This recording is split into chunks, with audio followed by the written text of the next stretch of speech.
Ladies and gentlemen, welcome to the podcast that has a better reception than Triple H's phone. It is Lost in the Midcard. The big episode 4-0. We have hit the 4-0. I am your host, Jeremy Bennett. You can find me on the Twitter at JBHuskers. And thanks to SpiderDuck.net, you can find us on iTunes or any of your favorite podcasting apps. Just search for Lost in the Midcard. Like it, subscribe it, listen to it, comment on it, tweet us, all that fun jazz. As always, my co-host on the show is on the Twitter at RawFShowtime. It is Mr. Matt Black. Matt, how's it going tonight? It's going, man. It's going better than TNA's going right now. Yeah, Oh, hey, look, it's James Storm. What's James Storm doing in the Impact Zone? We'll talk about James Storm next week when he makes his debut. Sorry about your damn luck, TNA. Sorry about TNA's luck. Is he a one-man revolution now? I hope Bobby Roode follows. I hope Bobby Roode's next. No, I'm like right now on TV. We're watching Impact while we record. Is he like a one-man revolution now? Does he have like nobody following him? Yeah, he's on his own now. But I mean, I guess he's just. I guess TNA was too cheap to give him a new Tron. So. And then right before we started recording, we had the masterpiece of a match between Koya and Steve, whatever his Crazy Steve. Yeah. I don't miss TNA at all. I thought it was that Cher jabroni. I don't know. The stupid dance that they're only pushing because of that new deal with India. I don't know. Anyways, let's get off of that. It's TNA. It's TNA. Who gives a shit? Yeah, we've already given them more time than they deserved on this show. I know. That's because I told you I'd start watching it while we record, but we're recording a little later than normal, so we could get ourselves a bit of Ring of Honor in as well, and so we can give you some fresh takes on NXT and Ring of Honor. But first, some headlines. This would be a great headline if WWE's product gets better, but big news as WWE gets a new partnership with ESPN. Over the weekend, Jonathan Coachman tweeted a little bit of a teaser that something big was coming up with him and his former employers. Turns out that they're going to do a weekly segment on SportsCenter recapping the week in WWE. And this past week, Seth Rollins appeared and was interviewed by Coachman. This is a segment that is on at 9 Eastern on ESPN News. Matt, did you happen to catch the segment on Tuesday night? I did not. Do you know how long a segment it was? Judging by what I read online, probably no more than like 5 minutes or something. But I'm trying to remember what I was watching Tuesday night that I deemed that was more important. Oh yeah, I was watching Agents of S.H.I.E.L.D.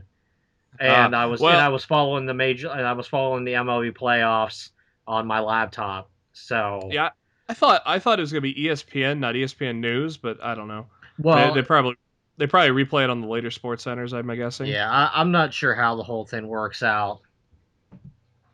But definitely a good way to get more eyes on the product to have something regular on ESPN. But the product hasn't been the greatest lately, so I don't know if now's the greatest time to do it, Matt. No, probably I wouldn't imagine so.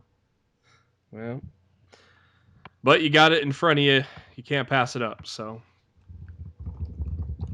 we'll see where ESPN goes with that in the future. A very interesting name has popped up with a tour in Mexico in WWE sites. Several sources have noted to PW Insider that former WWE champion Alberto Del Rio, his name has come up in the conversation for creative ideas over the last several weeks. And there has been confirmation that the two sides have been talking, but no definite plans as of yet. And it is this coming weekend that the WWE is heading to Mexico. Del Rio was fired from the company in August 2014 after he slapped a .com employee who allegedly made racially insulting remarks. And my opinion was Del Rio should not have been fired for it. But Matt, would you be excited for the return of Alberto Del Rio to the WWE? He's been gone for a while, so I would imagine him coming back he would be fresh. As long as they use him correctly, yeah, I don't think it would be a bad thing at all. Maybe they bring him back and have him beat John Cena for the United States Championship. Have him come in really strong or something. I don't know. I mean, when is their tour of Mexico? This weekend. This weekend? Well, we'll know this weekend if he's back or not. If he ain't Mm-hmm. on the tour, he ain't back. I think they are holding off any kind of comment, or they're just going to probably have it happen. Yeah, it'll be a surprise. It'll be a surprise for the live crowd, and Mhm. then WWE will tweet out, "Hey, look, at Viva Del Rio has returned to WWE at her tour of Mexico," and And of that's what'll course, happen, just like they did with James Storm at the NXT tapings. exactly, and of course, hopefully, Ricardo Rodriguez comes back with him too. I would I think, very much appreciate that. I think that would be very welcoming for them to do that. yeah, Ricardo Rodriguez, great employee, decent wrestler. You just never get to see it. And he was also a commentator for the Spanish announce team for a while before they let him go. He's still stuck around with the WWE for a little while after Del Rio's departure. I'm a big Del Rio fan. I love his involvement in Lucha Underground. Um, that will be a big star to fill if he does not return to Lucha. But at the same time, WWE needs a shot in the arm, and if they can do Del Rio right, or maybe tweak him a little bit, or get him to the level that he was when he was feuding with Rey Mysterio, he was feuding with Christian too, I do believe, wasn't that right? Back in the day Back in the day, yeah, it for wasn't the anything recent, but no, for the world title, I think it was. yeah, right after Edge had to retire. Hmm. So it'd be a welcome sight to see Del Rio back in the WWE, and I can only imagine. Hopefully, we can get some. Guaranteed, we'll get some YouTube reaction if that does happen. I bet that Mexican crowd is just going to go fucking nuts if that music starts playing. And they need to bring the expensive cars back too. I think they kind of got away from that when he turned face. Yeah, And they took away a lot of the things that made Alberto Del Rio great when they turned him face. they still Um, didn't. They didn't bring back the cars when he turned heel either, did they? no, they didn't. They just never brought it back. I think that's a lot of stuff that they have to do. Yeah, I don't know if it was cost cutting or what, but I mean, how much really is it to rent a car? You know, WWE can afford it. Let's go to some ratings talk because obviously we've been talking about the continual slide and also keeping a close eye on TNA and Ring of Honor. Let's first talk about TNA and Ring of Honor, both significant increases, Matt, over the past week. What do you attribute it to? People not TNA. people not watching Raw on Monday night. They need their wrestling fix, and Wednesday seems to be a good time to get it because there's really nothing on TV from 9 to midnight on a Wednesday night. Last week's ratings for or the ratings for last week's show. Let me speak some English for you here. TNA from September 30th to last week October 7th, they went up 60,000 people from the initial running and damn near doubled the replay. And for a total of 440,000 people, an increase of 103,000 from the previous week. While Ring of Honor, they don't have a replay, they just have now the 10 o'clock slot, and they increased 48,000 viewers, which is considerable because that bumped them up to 175,000 on a shitty time slot. I don't know why they took them away. Don't ask me why. I mean, it's not like Destination America is ripe with Emmy award winning programs, are they, Matt? I don't think so. They could have easily kept ROH at 7. I don't know why they didn't do that. What's on at 7? Ghost masturbators or I don't freaking know. Everybody keep in mind who's listening to this and is confused. JB lives in the central time zone. So if you're on the East Coast and you don't understand what he's talking about, like me, that's why. Yeah. So 8 Eastern. What the hell's on Destination America? Ghost masturbators, apparently. Well, Matt, let's go to Raw this week on the 12th. We'll talk about it more in depth in just a little while. But what is that I see? What does I see, Matt? I see we hit rock bottom again. If you smell 3.285 million tuned into Raw this past Monday, the 12th. A drop off of almost 100 grand. And that sets the new low that was previously set a whole 2 weeks ago. We've been talking in the last 2 months of Raw breaking its own record in the wrong way, and Matt, I would be surprised. Yeah, I wouldn't be surprised when you have a main event of Seth Rollins and Kane in a lumberjack match. Yeah, that didn't put butts in the seats, did it? I'm telling you right now, like I had zero interest in the main event with Corporate Kane and Seth Rollins the whole night, and I was back. I called it all I along how it was watched a going to go. lot. As a lot of people know, listen to this. I'm a diehard Pittsburgh Steelers fan, so I was watching a lot of Monday Night Football. But I was flipping back and forth with Raw. I watch every freaking week. I have for as long as Raw's been on the air. I'm a just a diehard wrestling fan, and I always watch wrestling on Monday nights. But as soon as Triple H told Kane, "Oh, you can't face Seth Rollins," I'm like, "Well, it's gonna be freaking Demon Kane." And as soon as I see that fucking fire pyro hit off, I'm turning it to Monday Night Football, and I'm not turning back. Yeah. And it's exactly what happened. The pyro hit. I was like, "Goodbye." And I think I even wrote something on Twitter like, "Oh, that's all I needed to see." Thanks at WWE hashtag turn off Raw hashtag Steelers. And I went over to Monday Night Football and I didn't go back. I didn't see the rest of the show. And I didn't care to. And obviously nobody else saw the rest of the show either. Because everybody's tuning out. We're freaking sick of Kane. I tuned in. Well, that's your problem. I'm dedicated. For the first yeah, time. you're dedicated, Captain Cubs. If the Cubs would have been playing, you wouldn't have been watching. And I would have been watching it on Tuesday. Yeah, exactly. Well, I didn't watch it live either this week. I didn't start it till. Well, dude, I had the thing on DVR and I chose not to watch it. Yeah. I legit just as soon as the Steelers game was over, I was like, do I really like? Because I was in a good mood after the Steelers won, so I'm like, do I really want to go watch this main event and have my good mood ruined by this Raw main event? Because I knew Kane was going to beat Rollins. I knew it. And I so I deleted it. I looked at the results online and I'm like, yep, really glad I didn't sit there and watch that garbage. For the first time since the show went 3 hours, it almost teetered below 3 million on hour 3. 3,082,000 viewers on that third hour.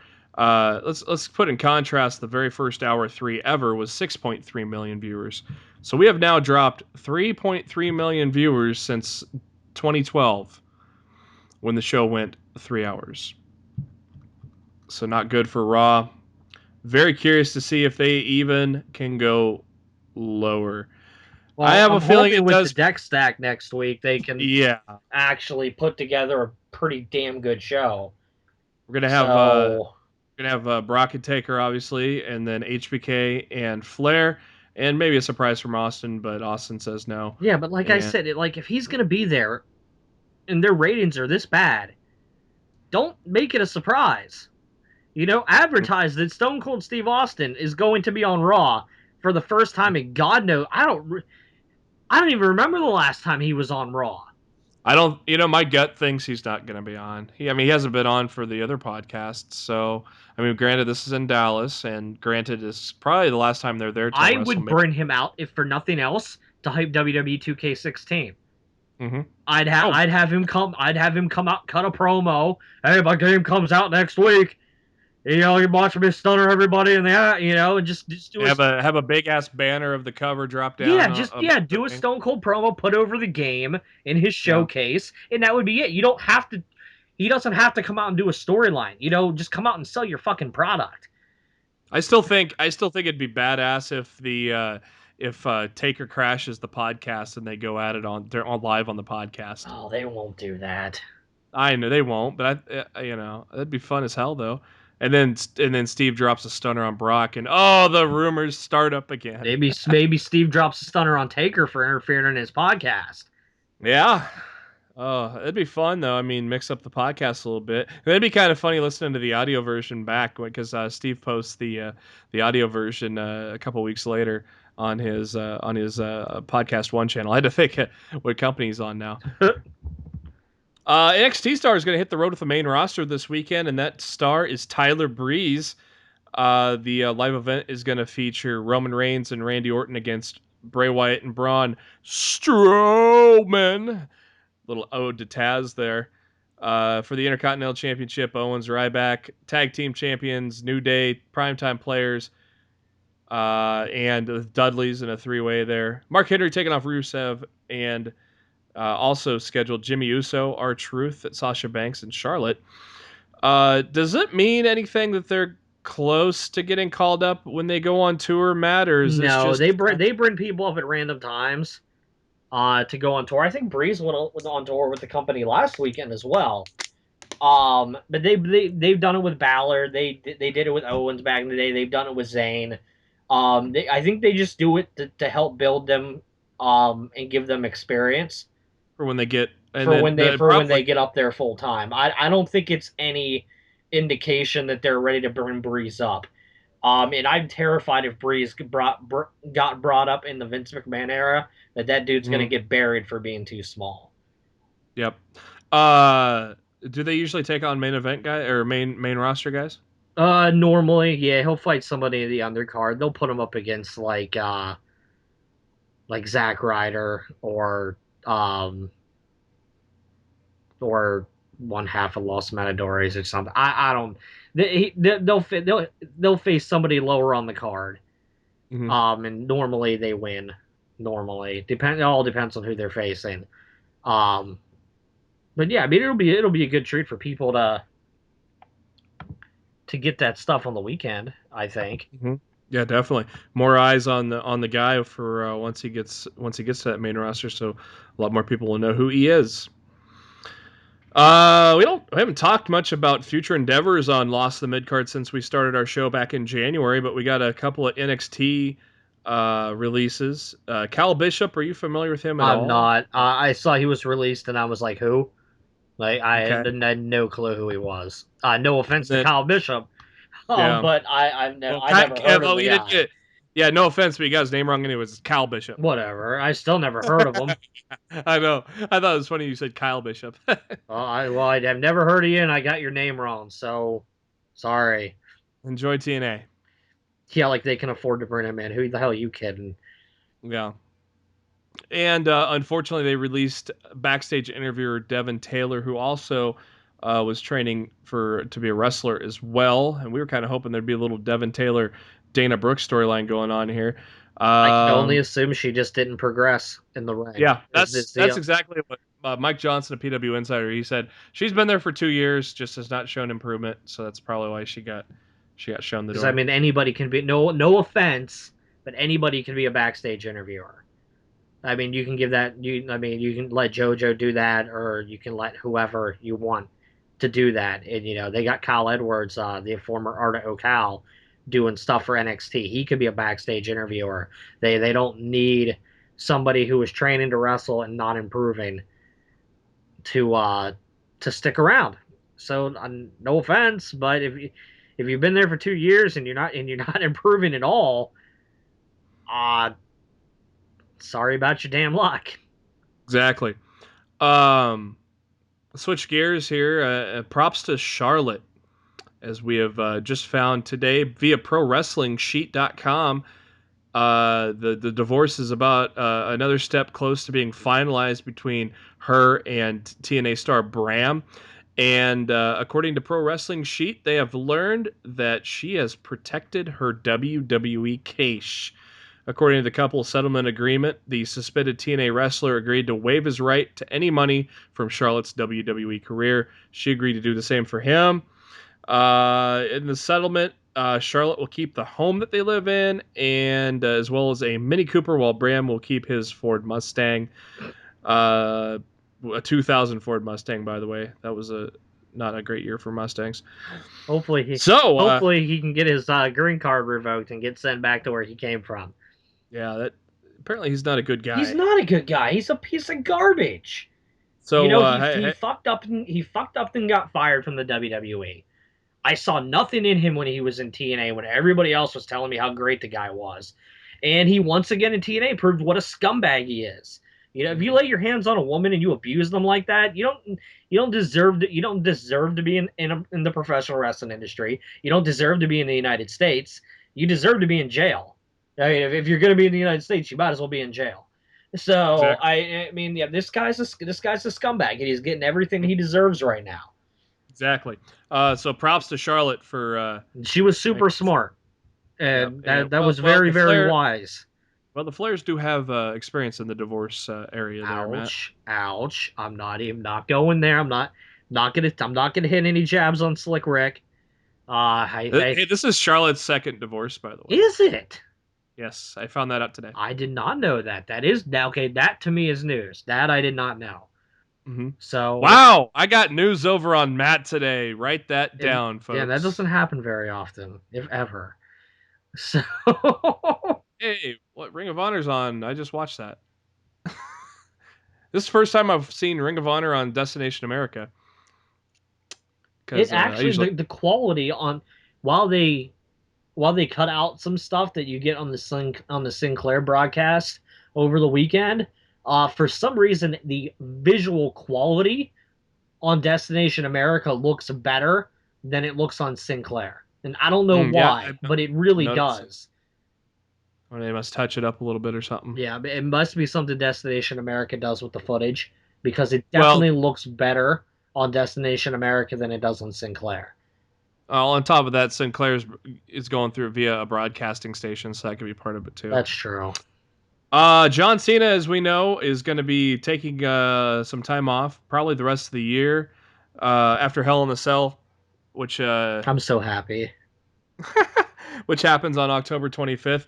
Blog of Doom, that wrestling author Scott Keith has his website. He posted the following email that he stated that a friend in the fitness industry is working on a fitness-themed reality show for Fox. The show is set to air in the spring.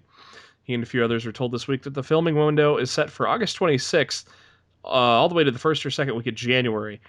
And it'll take 6 to 8 weeks to do everything. And they found out the host of the show is going to be John Cena. And Matt, do you? I know Dave Shearer on his Elite podcast today for PW Insider. He said he mentioned this. So He mentioned it as a rumor. He didn't have a do confirmation you on it. I think it's legit. think it's I legit? think it makes sense. And it guarantees him off my television for 2 months because I'm not watching his reality show.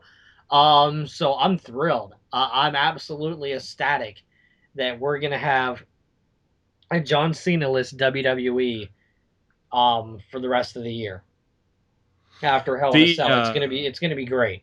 And honestly, if WWE's smart, Cena drops the title in Dallas this Monday instead of dropping it in Hell in a Cell. Because if he drops it at Hell in a Cell, everybody who's smart to the business already knows he's dropping it to whoever he's facing. You know what I yeah. mean? So I would prefer I would prefer him to drop the title this Monday and make it a little more surprising than it would be just okay. Cena's defending the United States Championship at Hell in a Cell. We already know he's going away the very next day, so he's losing to whoever he's facing. I'd rather see him dropping on Raw Monday night. I think it'd be Do better you? for the ratings too. Oh yeah. If by chance it is Del Rio, he gets cheered heavily in Texas, so that'd be a great moment on Raw if Del Rio answers the call. Of course, if they break the news, it's gonna probably lessen the surprise a little bit, but still, it'll be a great pop if his music hits. And if John Cena does an open challenge this week, which we all think he does, doesn't seem like they're going the Dolph Ziggler route though. Thank God. I wouldn't count it out yet. Well, with at least the Nikki storyline, if they were gonna go that route, they would have started that probably already. Because Hell in a Cell's already a week and a half away. only one Raw left, so I don't think they would hotshot that storyline into it. But who knows? It's the WWE.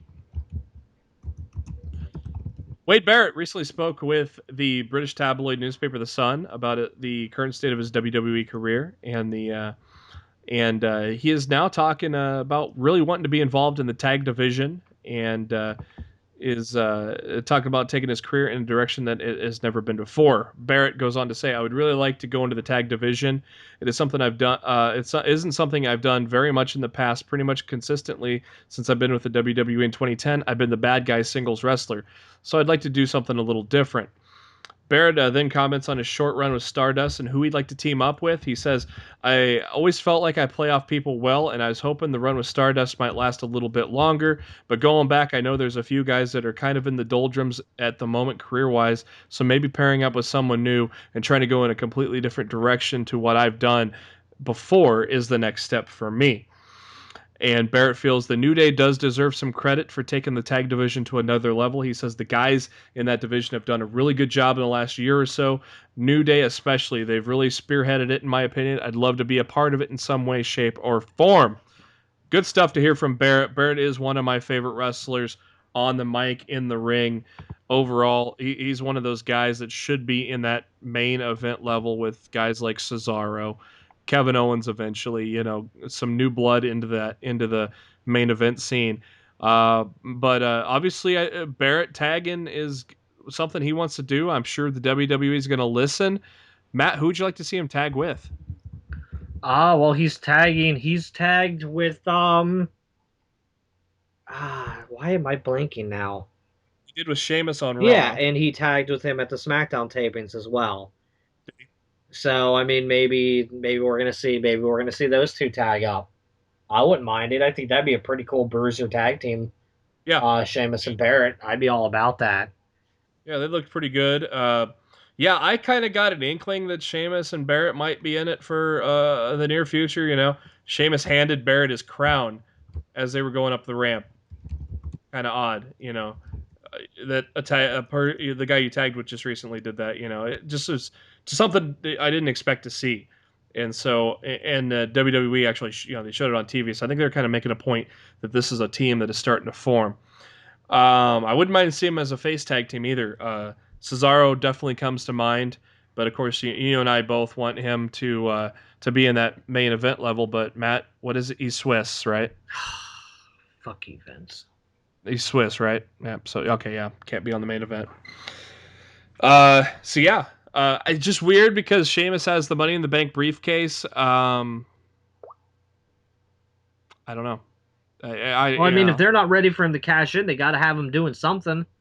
true. So I mean, there's really nothing wrong with with them keeping him in a storyline because I mean they when he had that failed cash in at Night of Champions, he disappeared off TV for like 2 weeks.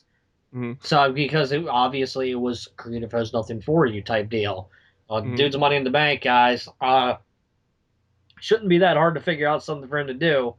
But if you can't figure out anything to do, throwing him in a tag team with Barrett might not be the worst idea you could come up with. Now Barrett mentioned about there's a few guys that are in the doldrums. Guys that are obviously coming to mind are Axel and Sandow, who haven't been used since the Hulk Hogan thing. Um, Neville has been kind of getting jobbed lately. I think him and Neville could make a good face tag team. I thought they were actually going to go in that direction until he cost him the match a couple of times. Um, what do you think about somebody there that's kind of been stuck in limbo, especially a guy like Damian Sandow who should be on TV? It's mind blowing that Damian Sandow isn't on television because at the beginning of the year he was one of the most over guys in the company, Yeah. and now he couldn't get on a Raw or SmackDown to save his life. So it's kind of it's mind blowing. Well, they sure as hell didn't help when they kind of fiddle farted and botched the revenge feud between him and the Miz. I mean, that was an awful feud. Mm. So and then it just went downhill. I mean, he was over his shit when he after WrestleMania when he threw the Miz over. But as always, creative fucks it up. Why should we be surprised? Uh-huh. All right, let's head to NXT tapings from last night, Wednesday, October 14th. God damn it, Matt, we're in the middle of October already. I know, that's crazy. We start off the show with Bayley making her way to the ring. Gigantic reaction from the NXT universe at Full Sail. Lots of different chants for Bayley. Bayley starts talking and then gets interrupted by Alexa Bliss with the Dubstep Cowboys. And so there you go. There's going to be your answer for the next woman to probably challenge Bayley for the title. And hey, Matt, it gets Blake and Murphy on TV for something to do. Why the hell not? Alexa Bliss is hot as hell, so I definitely And you do not can't mind. teach that. Yeah, you can't teach that. And there, my Amazon Echo is going off again because the damn keyword is Alexa. That's funny. Yeah. Yeah, it's real funny when the Amazon Echo commercial comes on TV and sets the damn thing off. Alexa Bliss has been around for a while. She's deserving for a shot, don't you say? Yeah, I mean, it's an easy first title defense for Bayley if you don't count the rematch with Sasha as being her first defense. Mm-hmm. Yeah, it's an easy defense for Bayley because Yeah. Alexa Bliss isn't winning the championship. No. But it's a great way to further solidify Bayley's run going forward. Alexa Bliss is a perfect candidate to do because you don't want to hurt Dana Brooke again because she already got someone argued she was hurt in the match with Asuka, but I don't think she was. I thought it was the best she's looked since she's debuted on television. Agreed. You don't want to put Asuka in there with her immediately. No. You got to build that up. You definitely don't want to put Nia Jackson there with her yet. You got to build these people up. I think Alexa Bliss was the perfect choice.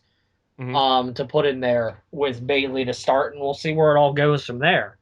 I think go with Alexa Bliss to kill some time, and then maybe even Emma, since she's about the most seasoned wrestler there, and then maybe go for Dana Brooke. They could totally, and I'm not saying to win it. They could totally do a feud with Eva Marie, That too. Yeah. and the heat on that feud in that building will be insane. How much time is she taking off? We'll talk about that in a minute. I guess we'll get to that in a minute. First match of the night: the NXT Tag Team Champions, the Vaudevillains, take on my favorite prospect team of Sawyer Fulton and Angelo Dawkins. They get themselves a little bit of an entrance. Is it the first time they've had an entrance? I Maybe second time. believe it's the first time I noticed that they had an entrance, but they might have had one in the past, and I just don't recall it. Sawyer Fulton ditching the Mike Rotunda unitard. Is that right? I don't know. Something like that. Singlet. There you go, buddy. There was a word dancing around in my head, and I just could not find it. Singlet. He ditched that for more of the Connor look for the Ascension there, because he is a bigger man though. But Angelo Dawkins is still sporting his singlet. They're both got some a little bit of wrestling background. I'm real impressed with this tag team. I think they're going to be able to go places. I'm especially impressed with Dawkins. I think Dawkins does have a future as a singles guy too, if the tag team doesn't ever take off. But short little match here though. The Whirling Dervish for the win for the Vaudevillains. No surprise there. Backstage, we get to see a future endeavored Devin talk to Dawson and Dash, and Dawson and Dash are talking about how they should be the number one contenders for the Vaudevillains, and we kind of mentioned that ourselves. They definitely have been looking great, and definitely deserve a shot at the titles. So, and Yeah, and they beat the Vaudevillains in the Dusty tournament. So they did. yeah, it makes sense that they're the next team in line.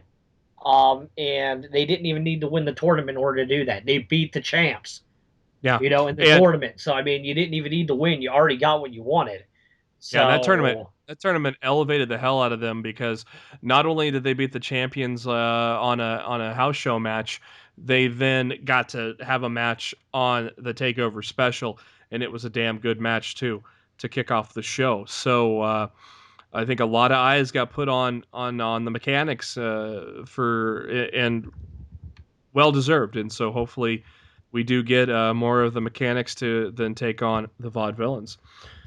After what seemed to be years and years of vignettes, Nia Jax finally debuts, and she takes on another debuting lady by the name of Evie. She's a wrestler out of New Zealand, and no surprise here, squash match basically for Nia Jax. Um, I thought she looked great. I I thought I was hoping for a little more out of her, but maybe we just wait for that. But I expected it to be a squash match. Mhm. I expected her to just to hit all the power moves and display her dominance. I Mhm. didn't expect her to come in and do a wrestling clinic like Asuka did. No, Honestly, she did exactly what I expected her to do, and she did it well. I thought And she would. I thought I it was thought a very enjoyable debut. I liked it a lot. I did too. I thought she'd maybe incorporate a little more athleticism, kind of like what Havoc does. I don't think, but Uh, I don't think she but needed that to must. show that yet. That's what I'm saying. It's she didn't. Is she not just shown that yet? Yeah, I think stuff like that, on a debut, I think less is more, Mhm. and I think all that stuff can be seen in time. That sidewalk slam Personally, to that sidewalk slam to end the match was pretty that was badass, though. brutal when she hooked her. I'm like, is she gonna hit the rock bottom? And then because the Rock being the Rock's cousin, Yeah. and then when she hit that like that yeah the move at the end, I was like, damn, that looked brutal. And then he just like folded her up like an accordion for the 3 count. So And yeah, now the obvious I quest. loved her debut. I thought she did great. And now the obvious question: when can we see her and Awesome Kong fight? Unfortunately, never because Awesome Kong's in locked into T and me. hmm Eva Marie is in Yeah, Paris, and she's just there because that's where they're filming. They were filming Total Divas there last week. so That's all it is. she sends us a video postcard saying that she's sorry she can't be there this week, and she decided to take some me time after all of her grueling matches. So hopefully we get her back soon. She was just they played the heel. Um, they played the heel card perfectly because the common fan will be like, "What girly matches? You haven't wrestled anybody of importance yet." Yeah. And that's what it was all about. It was Eva Marie being the cocky heel, taking a vacation. So all the internet marks that hate her can be like, "Oh, look at her, she's not taking anything seriously." Blah blah blah. It was a brilliant move. And it just gets heat on her. I heard she was at the Performance Center earlier this week, training. So her Have you read all four her and tapings? Mandy are down there right now, like a lot from what I'm Who's understanding. who's down there? Amanda from Tough Enough. Oh, okay. Her name on Total Divas. They're calling her Mandy, so I'm guessing that's just like a nickname for Amanda. hmm So I did skim through all the NXT tapings. I think they only taped 3 weeks. I don't Okay. think they taped 4 weeks. I think they taped next week with the James Storm debut, and then they taped 1 week after that. I don't think they taped past. Yeah, they didn't because yeah, all they did was tape for October. Was They did not tape for November. was Eva Marie in that at all? No, because Okay. she was in Paris. Oh, there, but she could be back next week. You never know. She was filming Total Divas last week when they were taping the NXT shows. Oh, okay. So she'll probably be back on the She'll November probably shows. hopefully we get weekly postcards in the I next two think that weeks. would be hilarious. That'd be great. And I'm telling you, her and a feud with Bailey going over would be ridiculous heat because the whole time the internet would be flipping out thinking they're going to put the belt on Eva, and when Bailey wins, people will go nuts. I think that's a great idea. Main event for tonight on NXT was the number one contenders battle royale, and kind of funny how all the guys that got entrances, none of them won. Yeah, it was the ultimate swerve.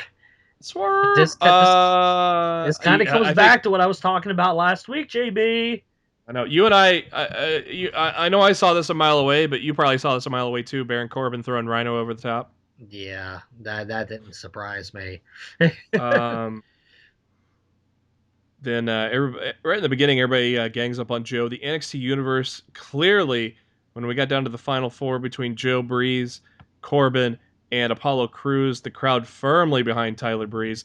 They even booed the hell out of Joe For when throwing them some out. yeah They need to stop being marks. yeah explain yeah. Seriously, he's a heel. He needs to be booed. He's not a baby face. Y'all don't need to be down there and trying to create a cult hero in Tyler Breeze. You're not honestly, they're not doing him any favors. No. Because if he as hard as he's working to try to be a heel, if you won't let him be a heel, then what's the point? Honestly, I think that crowd's doing Tyler Breeze more harm than good. Tyler Breeze was eliminated, and then as Joe's on the apron, Breeze pulls Joe off. So we're gonna get a Joe and Tyler Breeze feud, and I'm okay with that. Yeah, it should be good. I don't think it'll be a long feud. No, the final two were Baron Corbin and Apollo Crews, and I gotta say I was again impressed with Corbin in the ring against Crews. They worked well together. I think. Corbin's looked great as of late, dude. For real. And who's been on that train since day one? This guy. As we talked about, Apollo Crews getting hot shotted, and that is the case. He is the winner after about 5 minutes or so of one-on-one action with Baron Corbin. Apollo Crews is your number one contender for the NXT Championship. He will take on Finn Balor at a date to be determined. Yeah, they haven't announced it yet. We talked about how bad this would be. I'll play a little devil's advocate and say this is going to be good because this legitimizes Crews now for the rest of his run in NXT. I don't see him winning the title against Finn Balor, but this legitimizes him as a guy on top. The crowd hasn't turned on him yet, so I think honestly the only reason he didn't get turned on in that battle royal is because he was in there with Corbin. And Full Sail for the most part hates Corbin, which I think is honestly it's undeserved because if you can't see the guys has made improvements over the last 6 months, you're just sitting there with hate blinders on, and you're not giving the guy the credit that he deserves. Well, and most of the WWE universe, especially when John Cena comes out. But I think it's more NXT crowd than WWE crowd. And I think it was a disservice to Corbin, but at the same token, I think Triple H was super smart by putting Crews in there as the final two with Corbin over the final two with a guy like Tyler Breeze. Yeah, because exactly. If Apollo would have been the final two with Breeze and he threw Breeze out, oh my God! Yeah, they would have booed. There would have been some nuclear heat for Mr. Crews. To give Crews credit, though, early on in the match there was an Apollo chant too, but when you got 20 guys in the ring, the NXT universe is confused as all hell on what to try to chant. True that. But we did get an audible Apollo chant, so they aren't tired of him yet. And like I said, I think this guy, he's got the charisma to not get that heat on him, I think. Unless, Triple H will be smart about this, where Vince wouldn't have been. So I think that this hot shot is not going to hurt Crews. I think it's only going to help him. It's going to legitimize him to the WWE universe because the next time he gets up there, which could be 4 or 5 months from now, gets to the top of the mountain, he probably wins the title. And it's a journey that you're going to appreciate because he didn't get there the first time, and people were rooting for him, and he's still going to be the same guy and still is going to be amazing in the ring. And so we're going to go from there. I think it's only going to be good for Apollo this time around. I hope you're right. We'll see where it goes from here. All right, let's run over to the SmackDown rundown this week. Once again, SmackDown kicks off with a little bit of New Day. Some good stuff there. Dolph Ziggler taking on his former heavy Big E in a great match. I love this match between these two guys. Big E does get the win as they are. Whoa, Matt! They're putting New Day over. They've been doing that lately, huh? Hey, we want some New Day. Once again, 6 Divas tag match. What the fuck? Yeah. And oh yeah, let's rename it Team NBC. Ding ding ding. Well, USA is owned by NBC Universal. Does it really surprise you? Dick Ebersol has got a boner right now. I have a comeback for that, and I'm not even gonna say it. Dick boner, get it? Yeah, I was I, The I was gonna ask if he was too old to have one, but uh, Charlotte gets the figure 8 on Nikki. Nikki taps out, so the good girls win there. Renee Young asks Paige what she feels about Team NBC getting the win, and she says there is no Team NBC, it's Team PCB, and Natalia is just trying to get in on her territory, and she doesn't like it. Hopefully, we get Paige and Natalia at Hell in a Cell.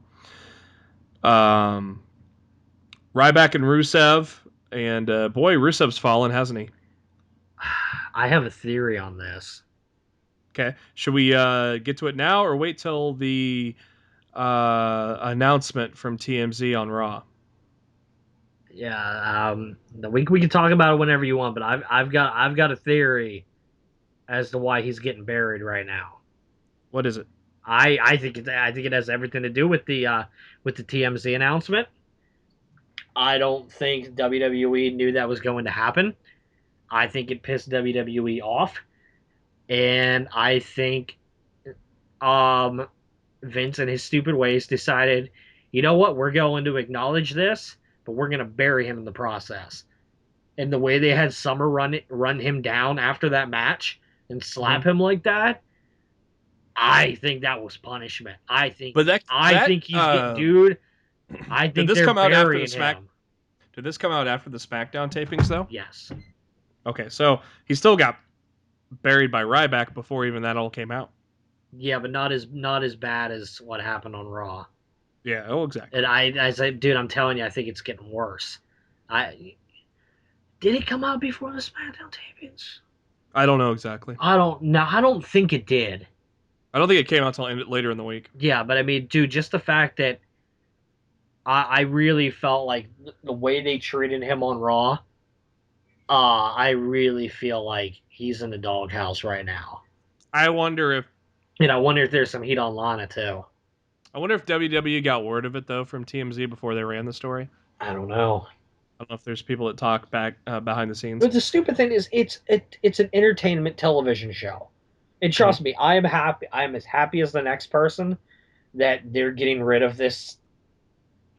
Kayfabe's dead. Yeah, but I mean, I'm really happy they're getting rid of this storyline. But at the same token, just because a couple is engaged, doesn't mean that they have to be associated with each other on the product. No. It has been several occasions where they don't do that. So just because TMZ announces that they're engaged didn't mean they had to come out on television, acknowledge it, and continue and blow up the storyline that they were working on. Like I said, same token, I'm glad that storyline is over because it was awful, but I don't think this is something you actually had to acknowledge on your television product and go with. But that's just me. We'll see what happens in the next week or a couple weeks. I don't know if Rusev's necessarily in the doghouse because that's still promotion. And TMZ is seen by so many people. And this was not a bad news story. This was a happy story. So I don't know how WWE would really put Rusev in the doghouse because there are a lot of eyes that see that. And Vince, if there's something Vince needs right now, is a lot of eyes on the product. Dude, I will inform you right now that since that story broke on TMZ, there have been 0 tweets from Rusev or Lana. Oh, Neither of them. silence. Rusev has not tweeted in 6 days, and Lana, who tweets constantly and Instagrams constantly, has been off social media for 5 days. There's something, when there's smoke, there's fire, and there's something going on here. Main event for SmackDown was Reigns and Orton taking on Wyatt and Strowman. and DQ there. Winners, Reigns and Orton. No surprise there. Let's go to Monday Night Raw though. And Chicago, Illinois, hot crowd as always. Sometimes they're too smart for their own good though.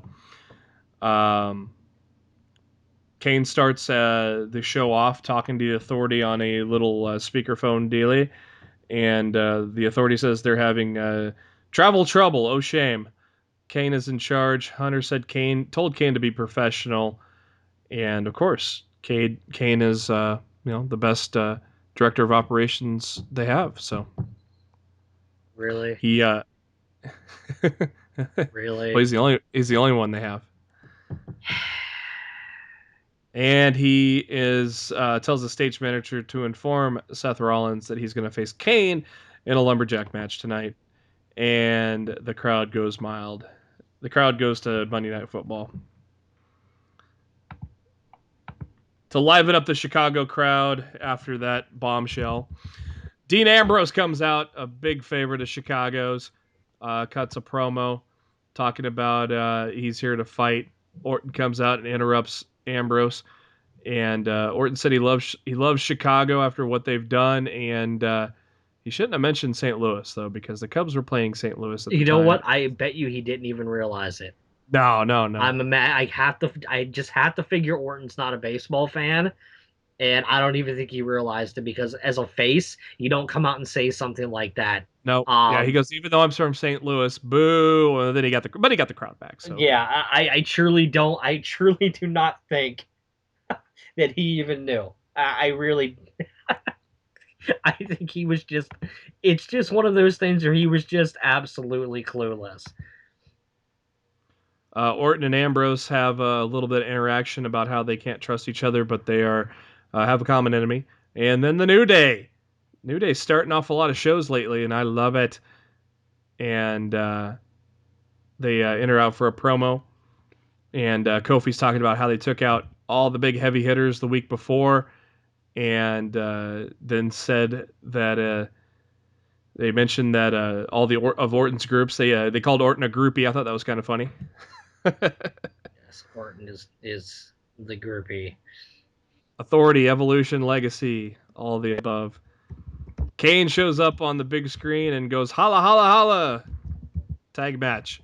So we get Ambrose and Orton against the New Day. And once again, the New Day looking strong. New Day wins. And obviously they're teasing a dissension between Orton and Ambrose. Kingston shoved Orton into Ambrose at the end of the match for a lengthy match, 18 minutes long. It was pretty good. I enjoyed it a lot.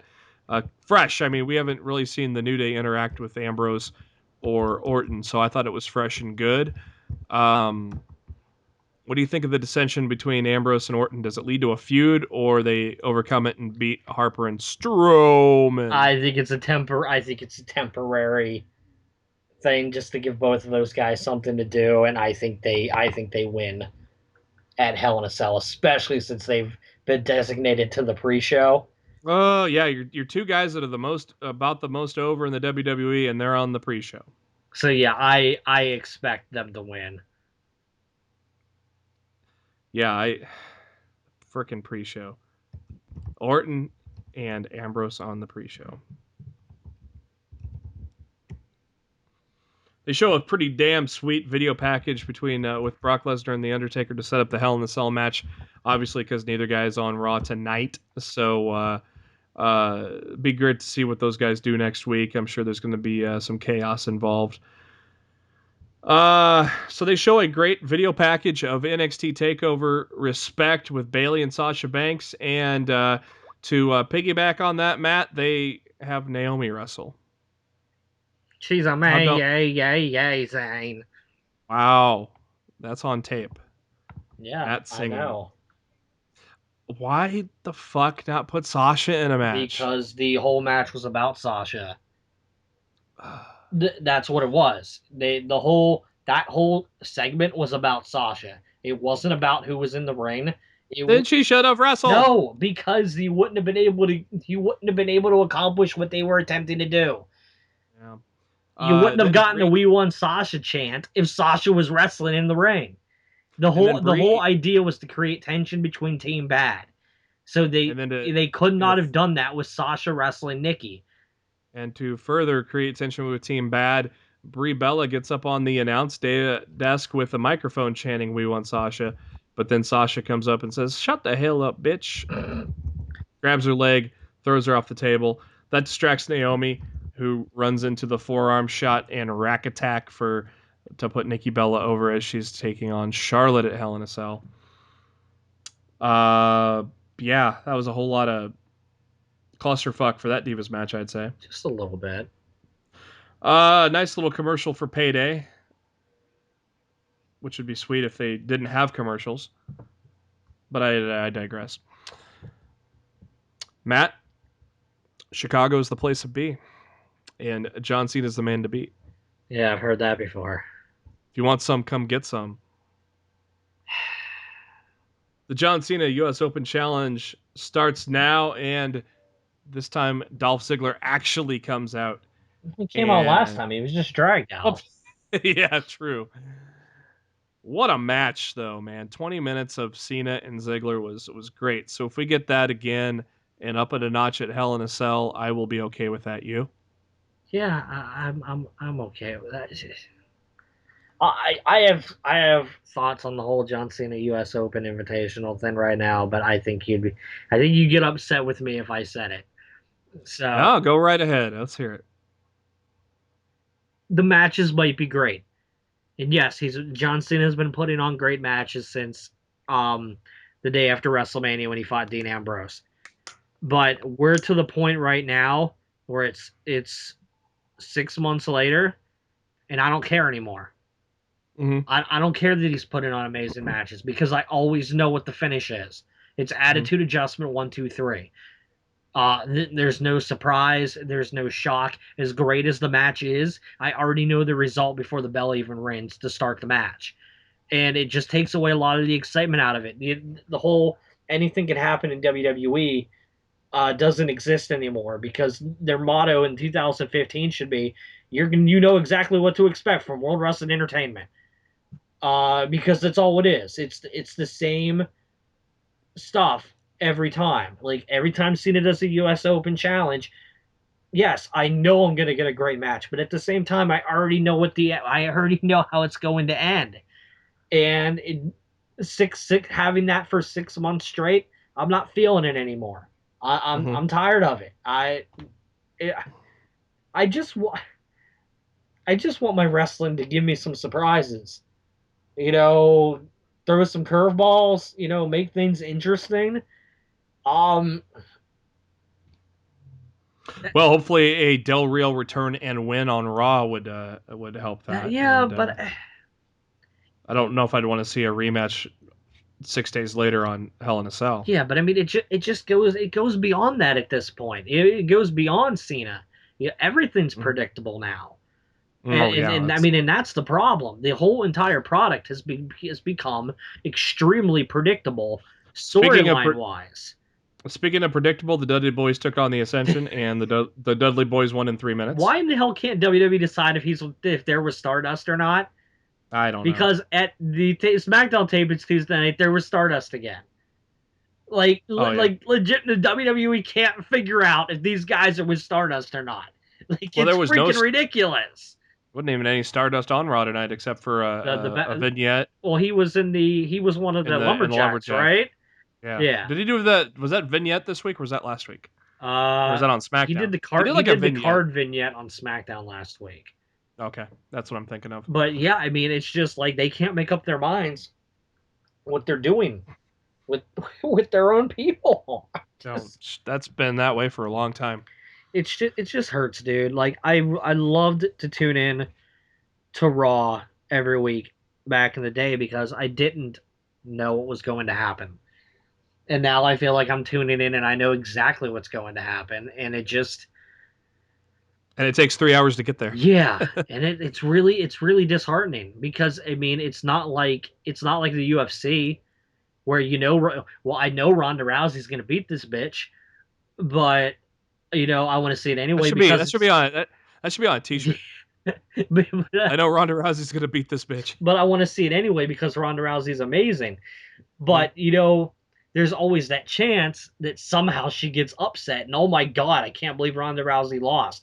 WWE has the power to do that every single week because their stuff is scripted. Do you say Ronda Rousey's amazing or amazing? See, now we got you on. Now we got you on audio too, Yeah, pal. fuck you is what I'm saying there. We have the this is the Naomi theme music edition of Lost in the Midgard. This is no longer Lost the Midcard. This is now The Voice. A match that should have went a lot longer than 4 minutes. Neville and Cesaro against Sheamus and Barrett. The bad guys get over here, and like we just talked about a little while ago, this could be a budding tag team. When we mentioned Barrett wanting to be in a tag team, so and we both agree that Sheamus and Barrett would be good for business. I So think we'll they'd see be. where I that. think they'd be cool. I think that's a fresh tag team, and I think it would be really good for both of them. Honestly, if they put the belts on the Dudleys eventually, I think a feud between the Dudleys and Sheamus and Barrett, that'd be some hard hitting slugfest right there. I mean, that's the definition of a Jim Ross slobber knocker. I just want to see Bubba Ray talk shit to Sheamus while they're in the ring. Just the shit he would say would be amazing. WWE completely forgot what they're supposed to do with Roman Reigns and had him do a long, boring ass promo. Oh, that was a bad call. I heard on the SmackDown taping he did another long, boring ass promo. Oh, what are they doing? And so they're giving him and they chose one of the worst crowds possible to give him the microphone that long for. Mm-hmm. Like, when you gave him the mic that long in Chicago? Vince, are you on crack? It's like they set him up to fail. It doesn't make any sense. It's super frustrating, dude. It really, really is. Yeah, I can't remember where SmackDown is this week, but I heard that he did another long. I think promo. it was in Cincinnati. Well, if it's in Cincinnati, hopefully we get a little Ambrose action. Home of the Bungles. That's where. Yeah. It's isn't he in like a 6-man that night with the New Day? Or am I thinking of somebody else? Is it him, Orton, and Cesaro? No, I think it's the Dudley Boys and Dean Ambrose, isn't it? Oh, yeah, Dudley's and Ambrose. Yeah, right, Dudley's and Ambrose against the New Day. I'm almost positive that's the SmackDown main event. I could be completely wrong. Now I want to go. So we get. Now I want to go look. Yeah, Roman Reigns against Braun Strowman, and Strowman. 8-minute match for Braun Strowman was about 9 minutes too long. Strowman looked terrible. Yeah, it was the Dudleys and Dean. Strowman looked terrible. Dude, he looked awful. Mm. And that's another mistake. You put this guy's green as goose shit in front of the crowd in Chicago and expect him to work a decently length time for a Raw match? Like, you're crazy. You're out of your mind. Yep, that whole 20-minute segment was just one huge fuck up. We get another segment of Kane playing phone tag with Hunter. Then we get Pimping of the Stone Cold podcast with Brock Lesnar. That is after Raw this coming Monday, and I think that'll be a fun one. We get Rusev against Ryback, and Ryback got even more jobbed, 3 minutes. And then they brought up the TMZ stuff, and Summer Rae slaps the taste out of Ruru's mouth. And there you go. We'll see if Rusev is truly in the doghouse from there. Kevin Owens and Kalisto. Just as I tweeted to Matt, this is turning into a good match. It was over. 4 minutes. Not a pop-up powerbomb, but a pretty damn stiff one by Kevin Owens to defeat Kalisto. Just a short match to put over Owens as he's leading into his title defense with Ryback, which he will no doubt win. Then we get the old Divas treatment, 3-minute tag team match with Charlotte, Becky Lynch against Alicia Fox and Brie Bella. The Bad Girls win in this one on a missile drop kick. I didn't realize the missile drop kick was that deadly, Matt. That's your problem. That's my problem. That's your problem. You didn't know. Yo, you didn't know? You didn't know, now you know. We're playing phone tag again, and during this session of phone tag, you could audibly hear a CM Punk chant. Yes, because CM Punk was going to be the replacement. God, I wish. Seth Rollins talks to the Big Show, saying, "Oh yeah, you got my back, right? We're all buddies." And Show just laughed at him. The Lumberjacks came out, and as you predicted, Director of Operations Kane cannot play in this little sandbox, but it's Demon Kane coming out. And you didn't watch this at all, right, Matt? I did not. Okay, the best thing you missed was when the Lumberjacks are walking out. The New Day was walking behind the Big Show. Well, I know. I and saw everybody come out. I turned it so, off the second Kane's pyro hit. so you saw Big E imitating the Big Show. I don't recall. I don't remember that. No, I remember them walking out by the Big Show, but I don't remember them imitating the Big Show. No, just Big E was, and then he gives him a fist bump when Show turned around. Oh my god. No, I don't remember that at all. I might have to try to find a clip of that online. But it's just As soon as Kane's pyro hit and he hit the stage, I was like, I'm done. I turned on Monday Night Football, and that was that. I will put one sprinkle of sunshine on this match. It was decent, but again, unnecessary to have the champion lose. I'll just say this is a decent match. It was unnecessary to book that match when they're facing each other for the championship in 2 weeks. It's unnecessary Why in the hell are they fighting a non-title match 2 weeks before they're fighting on quote-unquote pay-per-view for the WWE Championship? Hallelujah. All right, now that we're done with Raw, let's go to This Week in Pro Wrestling. This week in 2007, word came out that Nicolas Cage was in negotiations to play Randy the Ram in The Wrestler. Cage had signed on, but after only 1 day of training with Afa of the Wild Samoan, he dropped out of the project, Yeah, he did. paving the way for Mickey Rourke. Rourke obviously receives massive acclaim for the role, so Nick Cage couldn't handle the heat, huh? Dude, Nick Cage is too tiny. Could you even see him in that role? Acting wise, yes. Wrestling wise, absolutely not. Rourke was jacked for that movie too. Nicolas Cage is just too small to play that role. And he probably went in one day, got his ass beat, and said, "You know what? This probably wasn't the best idea. I'm done." So he only lasted 1 day of training. So that's a movie I need to watch again. It's been a while since I've seen that. In This Week in 1945, the former NWA World Champion Dusty Rhodes was born, if you will. This week in Pro Wrestling 1989, Coco Beware and executive Jim Troy are let go by the company after getting into a brawl at a hotel in Belgium. Ware was immediately let go for the incident. Well, Coco Beware tackled the executive through a plate glass window. Holy shit. And I don't remember this, but this was talked about on Beyond the Mat. You remember that part, Matt? Not off the top of my head, no. Man, could you imagine a wrestler today tackling an executive through a plate glass window? No. No, I could not. But we'd like to see Cole. We'd like to see Lesnar do it to Cole, though. Maybe heel Cole back in the day when he was feuding with Lawler. Hey, it's still got to pop. But today's Cole, I don't really need to see him get his ass beat. He doesn't do anything enough that annoys me to the point where I would want to see him get thrown through a plate glass window. He is calling matches better instead of constantly advertising, but obviously that's on Vince more. But I think Cole is doing a better job today than he has been. But a funny moment on Raw, did you catch this when Strowman threw the chair and his cord was connected to that chair and his headset just ripped right off his head? I did. His face was priceless after that. This week in 2006, TNA got themselves a huge get by getting Kurt Angle. He made his television debut on Impact. He had won 6 WWE titles, and then apparently the story was that someone came up to him and this is what he said on the promo.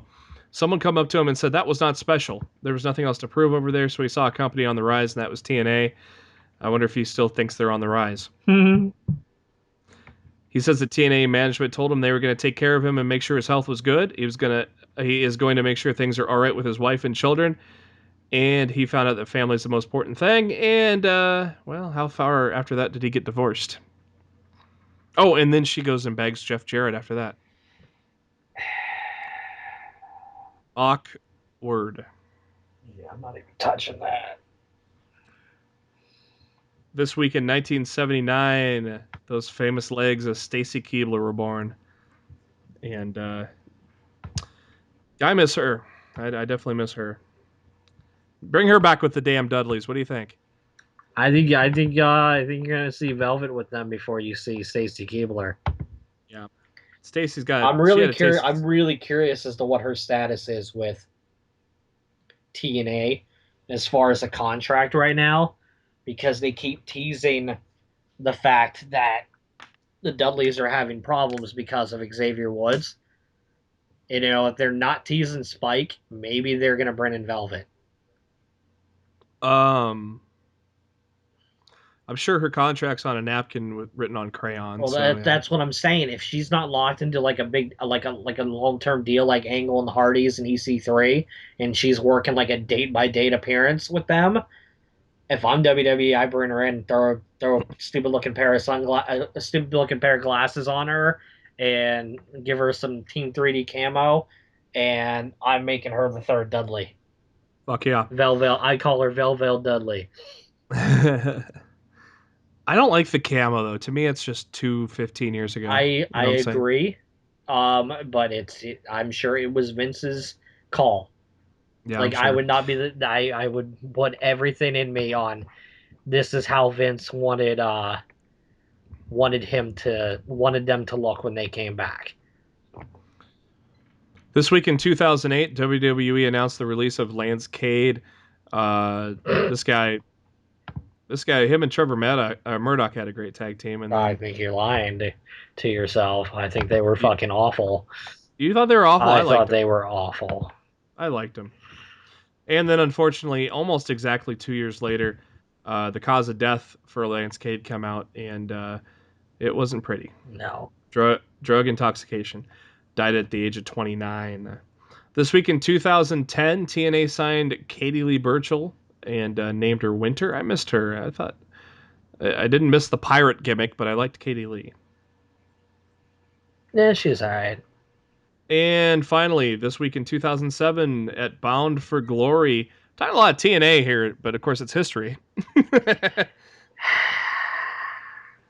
Gauntlet match to determine the first TNA Women's Champion. The entrants were Tracy Brooks, Jackie Moore. Is that Jacqueline? Yes. Okay. Shelly Martinez. That is the girl that was with. She was Ariel in WWE. Yeah. The vampire. Kevin.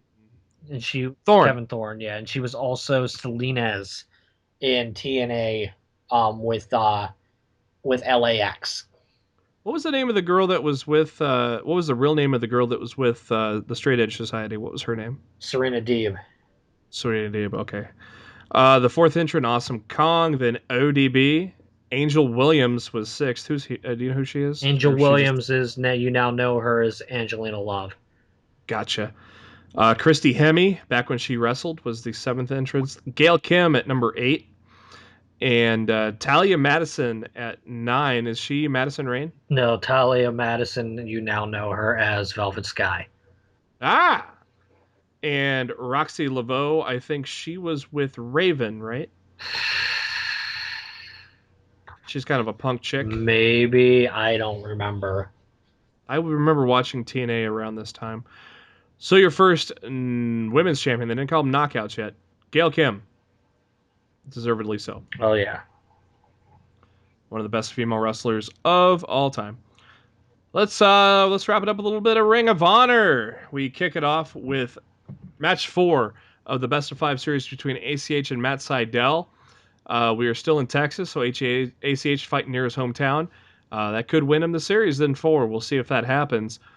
ACH acted a little heelish, rubbing it in the face of Matt Sydal during the Code of Honor. Were you a little surprised there? ACH has never really been a heel, has he? I just think the best of 5 series is getting a little heated. That's all. Little testy, little playoff Yeah, why? Yeah, why testosterone. the hell not, man? This series is all about putting on great matches and getting that ultimate respect. So yeah, I think it's just a little bit pissed. Crowd You was real. getting fired up. Ain't nothing wrong with that. Crowd was a little dead for this one to start. Do you think it was because it was too predictable, or they figured this was going to go 5? I don't know if that, but I mean, you also got to keep in mind, when they're doing the multiple tapings like that, just sometimes the crowd gets spent, So we might be on the tail end of the tape here. or it was at the very beginning of a show and people weren't settled in yet. Hmm. I mean, either way could be the response. But yeah, in the best of five, when someone's up 2-1, yeah, you kind of expect that it's gonna go 2-2 and they're gonna go to five. So it's not really that surprising. Seidel is working over ACH's leg to try to ground him. The pace does pick up, and so does the crowd. Crowd woke up. About the holy shit moment of the match is when Seidel goes for a Hurricane Rana off the top turnbuckle, and ACH does a flip and lands on his feet. Whoa! How Whoa! that was friggin' awesome. ACH went for the Midnight Star, but Seidel crawled out of the ring before he could hit it. But then ACH lands a little crash and burn on the outside. ACH starts to get a little cocky, but then Seidel clocks him with 2 knee shots to the head. ACH wakes up, tries to get the Midnight Star again, but Seidel gets his knees up. Shooting Star Press for the victory. Who do you got in match 5 here, Matt, as the series is tied 2-2? Do you got the teacher or the student? I think ACH is gonna go over. But I wouldn't. This is easily a best of five series that could go either way. Hmm. But if you had to force a pick, I'm gonna say ACH. A little bit better sportsmanship by the two men after the match. They both hold up the old peace sign because they both have 2 wins. And then the Addiction attacks them both. The Addiction are pissed off that they lost the tag titles. They weren't even pinned for them. And Chris Sabin is mad at the charlatan who impersonated Sabin. And as they are talking and bitching and whining, the All Night Express come out and talk to the Addiction. So we're going to get ourselves a little Addiction and All Night Express next week. That should be a pretty damn good one, I'd say. Indeed, Kenny Kane pulling that ravishing recruit again. We did not see who the guy was in the KRD mask. So we didn't even get any clues. So we're about where we were at All Star Extravaganza, aren't we? Yeah, they're gonna drag this out. Silas Young with the Beer City Bruiser. Who the hell is the Beer City Bruiser? I've never seen him before this show, so I don't know. He likes beer. He's fat, and he carries a pony keg with him to the ring. Brr. Not even a full keg. It's a pony keg. Come on. They got the boys with them, and they don't look like men yet. They're still dressed in their peacock getup and fancy tights and all that shit. The men are facing the boys in an impromptu match. I'm assuming the boys know how to wrestle. I wonder if they're kind of a good team in hiding that eventually is going to come out, kind of like a Young Bucks type of. They got about that kind of type of build. I don't. Do you know any much about those guys? I really don't. Kenny King just tweeted, "Just call me Mister Destination America." Because he showed up on both shows. That's awesome. That is epic. I'm retweeting that. Hell yeah. Beer City Bruiser tries a frog splash. Oh man, that guy's fat too. He missed. The boys were riding him like a pony, but that didn't last for long. Silas Young with a brutal clothesline on one of the boys, and then hits Misery on the other one. And we'll see you later. Talking about Inside ROH with the lovely Mandy Leone. They talk about the stage being set for the O'Reilly and Cole feud, and some great heated promos from both sides. Adam Cole was pretty damn pissed there, wasn't he? Adam Cole, baby. I will not bitch about an Adam Cole Kyle O'Reilly feud at all. No, it'll be great. That'll be freaking awesome. I can't wait. The main event this week, not much of a main event in my opinion, because they haven't built up Watanabe much, because he was really losing a lot, but recently he's been winning. He takes on Jay Lethal for the TV title. Watanabe got the ability to challenge for the title at Field of Honor during a gauntlet match, so he won the gauntlet match. Going into this, I had a pretty good feeling he wasn't going to beat Lethal. No, Code of Honor was adhered there to. really wasn't any surprise there. Nah, Code of Honor are here too, but Watanabe mistakenly turned his back and Lethal goes on the attack. Unlike Seidel against ACH, the pace here was really fast and furious to start. And God, Lethal hitting that triple crash and burn is just always insane, isn't it? I'm surprised Dana Bryan hasn't tried that yet. I'm glad he hasn't. No shit. God, Yeah, especially after that bump Lethal took at All Star Extravaganza on one of the crash and burns. yeah, I want when Daniel Bryan returns to the ring, I want this dude to work a safer style. I don't want him to take all the unnecessary risks for Daniel Make him a Bryan can brawler. be done in WWE 2K16. Make him a I do brawler. not want him doing it when he gets back in a WWE reign. I want him to be around for years to come, and I just it sucks without him right now. You know, I keep hoping every time Cena does the U.S. Open Invitational this month that Daniel Bryan comes out and takes the title from him. Uh, so there's still 2 weeks left to have that chance of happening this Monday in Dallas and in Hell in a Cell itself. Mm-hmm. But I would love Daniel Bryan to be the one to come and take the title from Cena. I think Mm-hmm. that would be freaking great.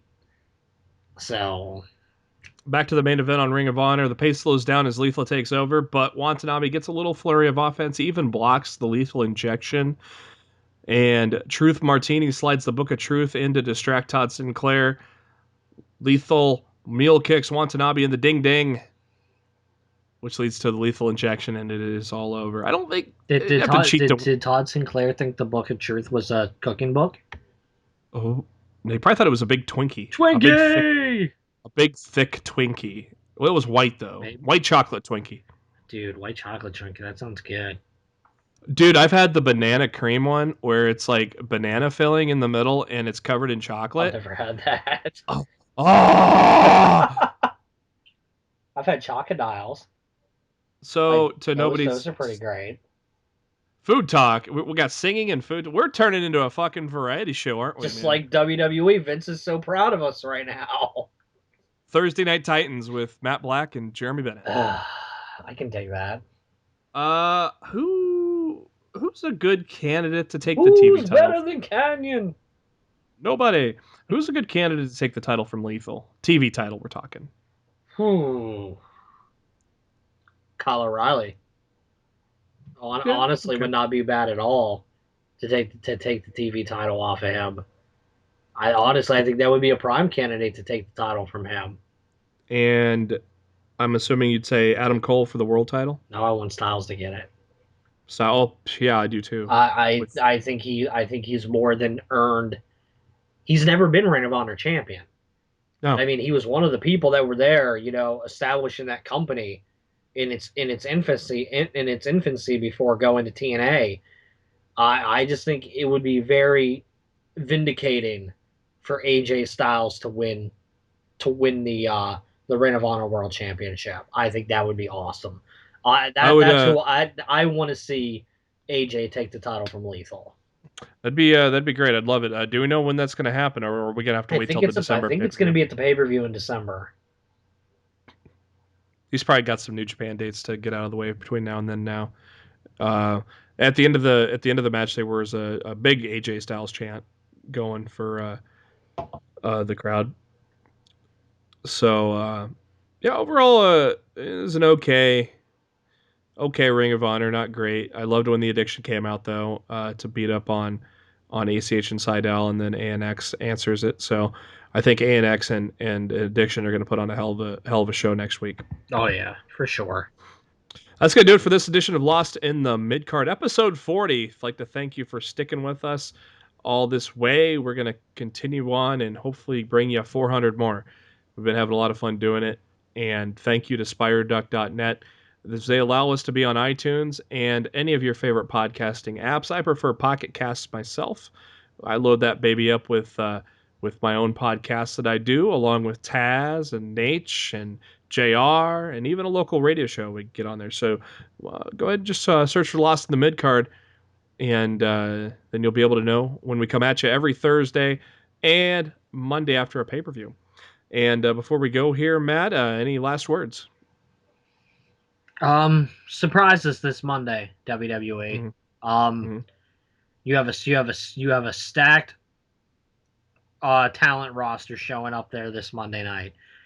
I would imagine that night in Dallas would be a perfect place to start the building blocks to WrestleMania, which is also in Dallas. Surprise us this Monday night. Give us something to talk about. Give us something to be excited about. Don't give us the same old 3 hours of TV that you've been giving us as of late. Um, make us excited about the product again this Monday. And that's what I'll leave it with. How much would you mark out if we get a Daniel Bryan HBK stare down? Oh, dude, that would be freaking sick. Yeah. Oh man, good. You can also subscribe to us on YouTube, and to get us on iTunes or YouTube, go to our Facebook page, facebook.com/Lost in Midcard. Like the page, go into the notes section, and the links are right there for you. For Matt on Twitter at Raw F Showtime, I am Jeremy on the Twitter at JB Huskers. Thank you for tuning in. Happy episode 40, and we will catch you with the final show before Hell in a Cell next week. Have a good one.